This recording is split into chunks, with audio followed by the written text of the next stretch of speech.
Welcome back. Joining me now is Superintendent Jack Dale. Welcome. Thanks. We have a really interesting thing to talk about today, which is our third working conditions survey. Right. So I'm going to hit you with the highlights, but first of all, tell us what the working conditions survey is.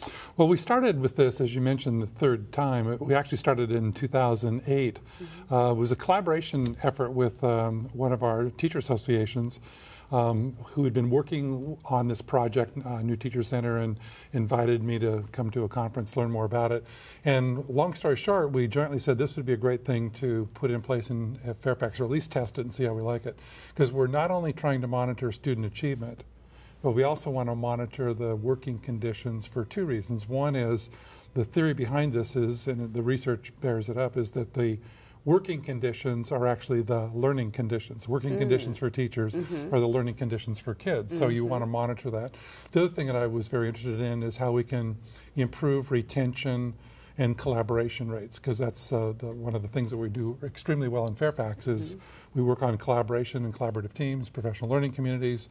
How can we use this to monitor the implementation of those, increase teacher retention so we aren't always having to recruit new, beyond what we have to do with normal attrition and student growth and that sort of thing. So that was how we got into it, and so we began, as I mentioned, the survey back in 2008. So working conditions, what exactly does the survey measure? Well, it actually measures several things. When you think of a teacher and what are their working conditions, there are instructional conditions, or the conditions in the classroom, and instructional support from the leadership in the school, not just the principal necessarily, it could be assistant principal or other leaders. We're also looking at shared leadership called teacher leadership is what we have in Fairfax. We're looking at the facilities and some of the physical structures and whether we're responsive to the teacher needs, professional development for teachers, the use of time, and then also we have typically gotten a subset look at our beginning teachers to see if they have different perspectives. And this is all the survey given to instructional staff in schools, and we do it every 2 years.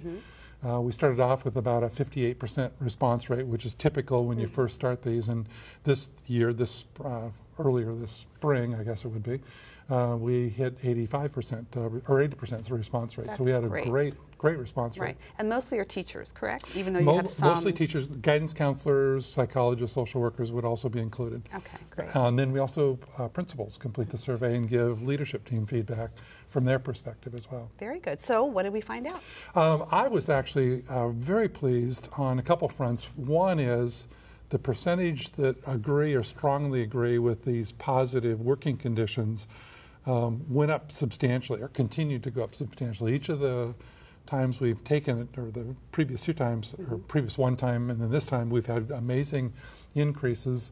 And we're seeing things probably in the low end of 70% agree or strongly agree. At the high end, we're seeing in the 93, 94, 95% of our teachers agreeing or strongly agreeing with a given condition. So that's one thing that was just impressive. The next one that was impressive is the first time I'd seen the comparative data with other large school systems in the nation, because this is done by an organization that has a national database. And so we have some benchmarking. We do, and we're the top.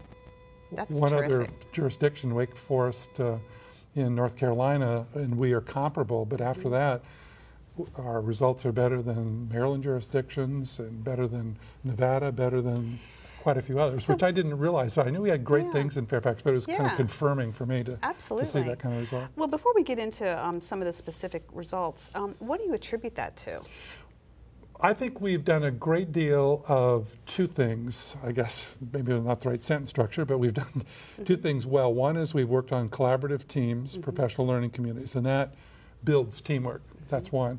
The second is every time we've given this result or the survey, we've asked the teachers and principals to go back and analyze their school results and see what areas they want to work on, and whether the teachers feel empowered, whether they have the right instructional materials, whether the principal's providing or the leadership team is providing the right kind of leadership. Whatever it might be, we have them go back and focus on it. I think that's really key. So these results aren't used to place blame anywhere, but to use it in the spirit of continuous improvement. Right.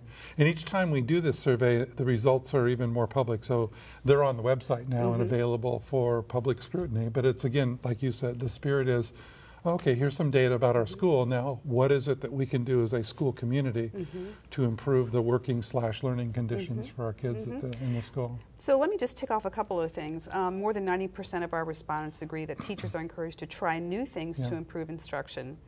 And then 85% agree that overall their school is a good place to work and learn. Yes. Yeah, those are very positive. Very positive. And we do look at not only the teachers who plan on staying at their school, but also the teachers who might be thinking about leaving the profession. What's the difference? What are the causes of those? Because that's another layer you can drill down into. We ask what are the most important components? And not surprisingly, across the nation, one of the top, if not always the top, is the kind of leadership environment I have in my school. But we are unique in the nation in that right there with it is the issue of time. Teachers feeling crunched with time and not having enough time to do all the things that they need to do, particularly the non-instructional time. Time in their classroom's fine, but the time to work with their peers on school improvement, teamwork improvement, instructional improvement, data analysis, test performance, working condition survey results, that is a real crunch for teachers. And so we've got to wrestle collectively with teachers and how we provide them sufficient time to deal with some of these non-instructional issues that are really critical to the learning environment. Which could have a budget impact if we're talking about increasing contracts. Absolutely will. Yeah, good. Well, thank you for sharing. Thanks.